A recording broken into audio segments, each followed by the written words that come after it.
Grace and peace to you all, and welcome to our Holy Week chapel service. Thank you, Carolyn, for playing piano. We have Jennalynn Cisna on cello today, and Dan Ott will also be sharing some special music. And we have the whole Lux staff ready for this, rehearsed and all ready to go, and all in black and quiet shoes. There's dress code for this one. So thank you, everyone, for all the readings. So this is a service of scripture readings, and this service has a dark and somber tone as we walk with Jesus through his final week. The service will end in a Good Friday Tenebrae moment when we strip the chapel of all the banners and will sit in darkness and experience the death of Christ. So I might be a little dark and twisty inside, but this really is one of my favorite services of the year. I don't believe we can fully appreciate the joy of Easter's resurrection until we've experienced the darkness and the death of the Good Friday moment. A couple of service notes. We're only going to announce the first hymn. The rest of the hymns, you can stay seated, and we're just going to go right into those. And we also ask that you honor the moment at the end of the service and leave in silence. And also want to let you know that we, at the college here, we will be on Easter break, so we will not have an Easter Sunday service. But I do encourage you to find a faith community to celebrate the resurrection of Jesus Christ this Sunday. And now I invite you to open your minds and hearts to the presence of God in this place. And if you're able, please stand for our opening prayer.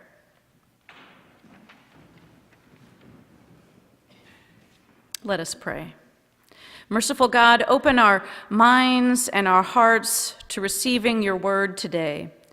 Save us from any hardness of heart that might lie within us, so that as we experience Christ's final days, we might also repent, confess our sin, and receive your abundant, unconditional love.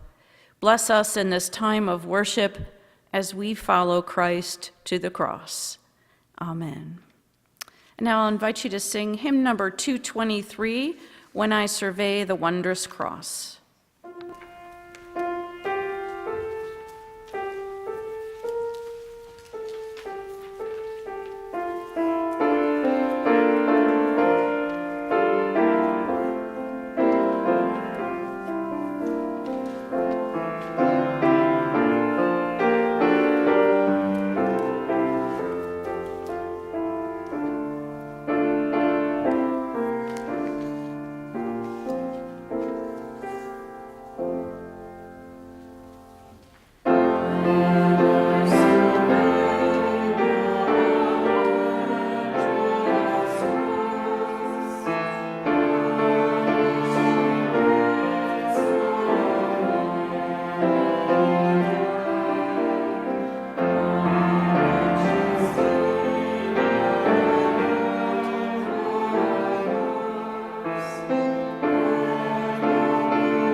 Please be seated.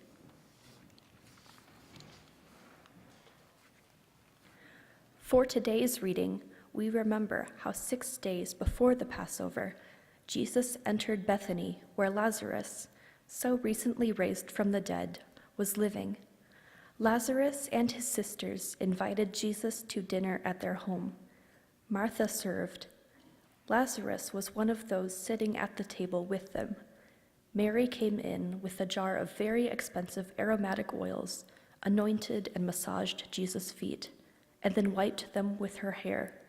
The fragrance of the oils filled the house. Judas Iscariot, one of Jesus' disciples, even then getting ready to betray him, said, "Why wasn't this oil sold and the money given to the poor? It would have easily brought 300 silver pieces." He said this not because he cared 2 cents about the poor, but because he was a thief. He was in charge of their common funds, but also embezzled them. Jesus said to Judas, "Leave her alone. She's anticipating and honoring the day of my burial. You always have the poor with you. You don't always have me."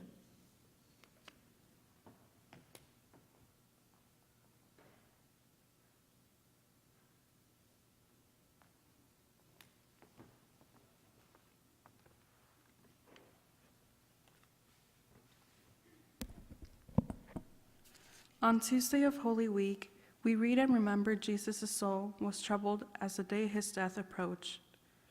"Now my soul is troubled," Jesus said. "Yet what should I say?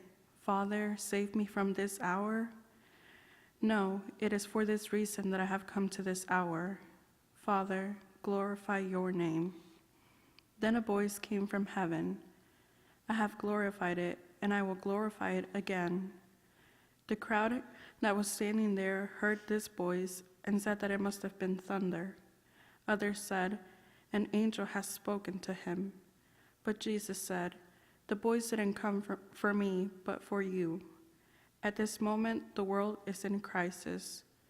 The ruler of this world will be thrown out, and I, as I am lifted from the earth, will draw all people to myself.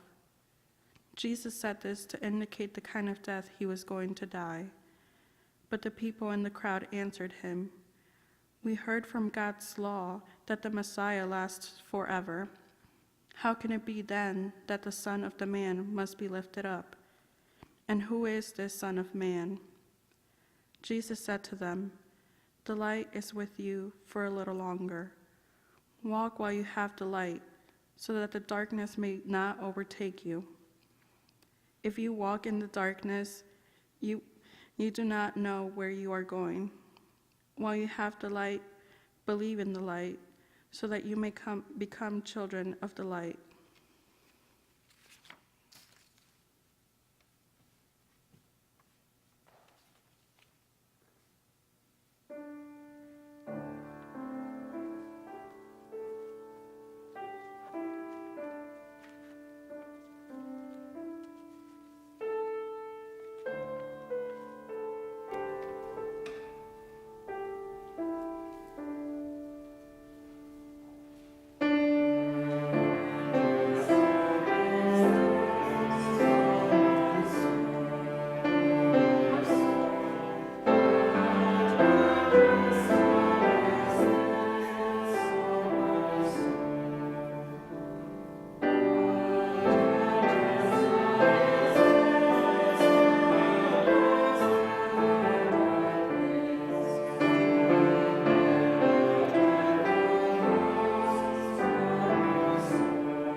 On Wednesday of Holy Week, we read and remember how Jesus singled out his betrayer. While eating the Passover meal with his disciples, Jesus became visibly upset and then said, "One of you will betray me." The disciples looked around at one another, wondering who he was talking about.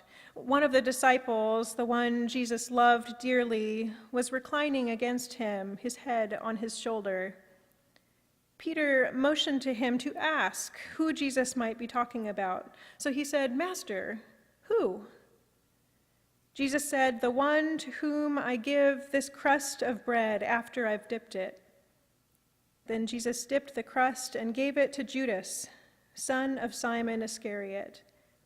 After Judas received the piece of bread, Satan entered him. Jesus said to Judas, "Do quickly what you are going to do." No one at the table knew why Jesus said this to Judas. Some thought that since Judas was their treasurer, Jesus was telling him to buy what they needed for the feast, or that he should give something to the poor. But Judas, with the piece of bread in his hand, immediately left the room, and it was night.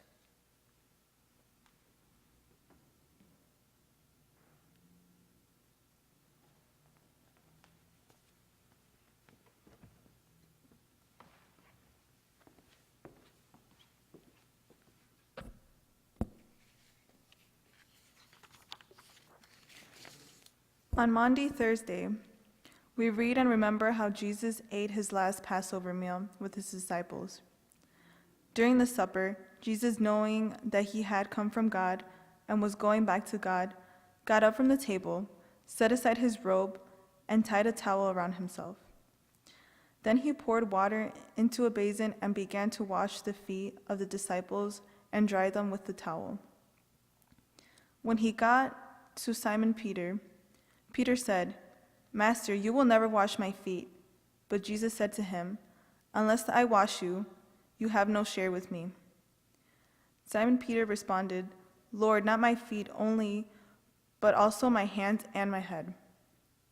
Jesus said to him, "If you've already bathed, you only need your feet washed now. My concern is holiness, not hygiene. So now you are clean."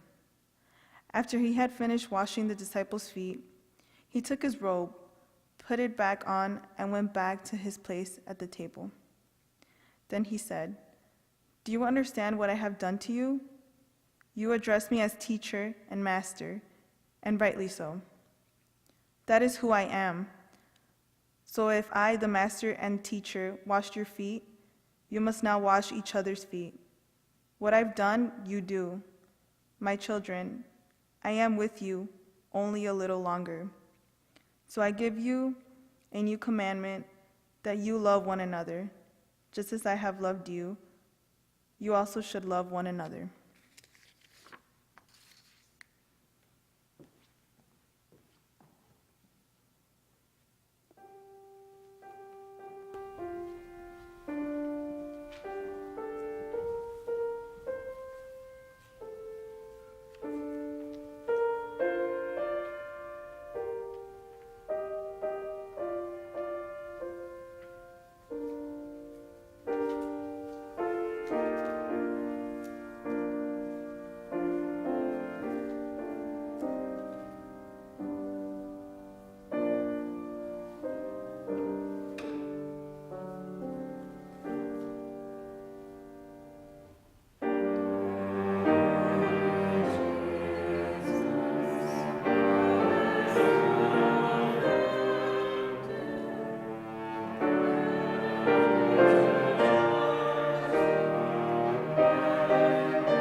Finally, on Good Friday, we read and remember how Jesus and his disciples left the upper room where they had eaten together, went across the Kidron Valley to a place where there was a garden.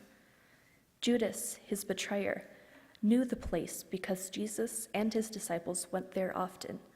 So Judas brought a detachment of soldiers, together with police from the chief priests and the Pharisees, and they came to the garden with lanterns, torches, and weapons. Jesus, knowing all that was to happen to him, went out and met them, asking, "Whom are you looking for?" They answered, "Jesus of Nazareth."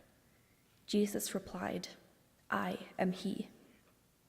Simon Peter, who was carrying a sword, drew it and struck the high priest's slave, cutting off his right ear. Jesus said to Peter, "Put away your sword. Am I not to drink the cup that the Father has given me?" So the soldiers, their officer, and the Jewish police arrested Jesus and bound him.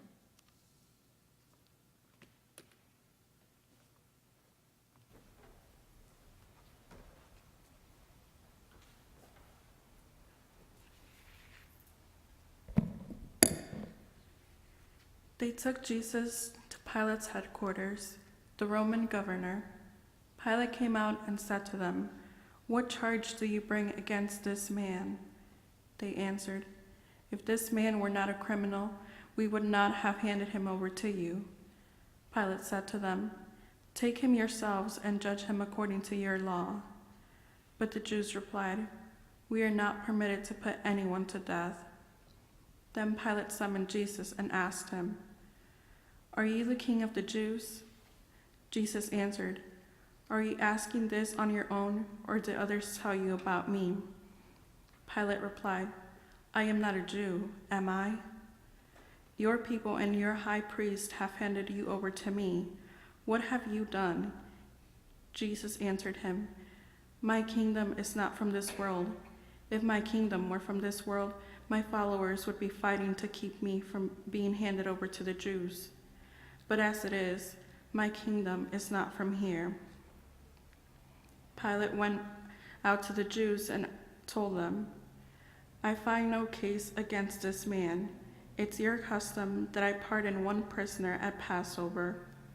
Do you want me to pardon the king of the Jews?" The people shouted and replied, "Not this one, but Barabbas."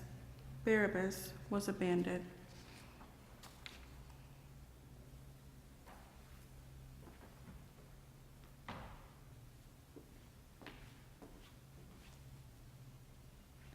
So Pilate took Jesus and had him flogged. And the soldier wove a crown of thorns and put it on his head, and they dressed him in a purple robe. They kept coming up to him, saying, "Hail, King of the Jews," and striking him in the face. Then Pilate handed him over to be crucified. So they took Jesus, and carrying the cross by himself, he went out to what is called the place of the skull, which in Hebrew is called Golgotha. There they crucified him, and with him 2 others, one on either side, with Jesus between them.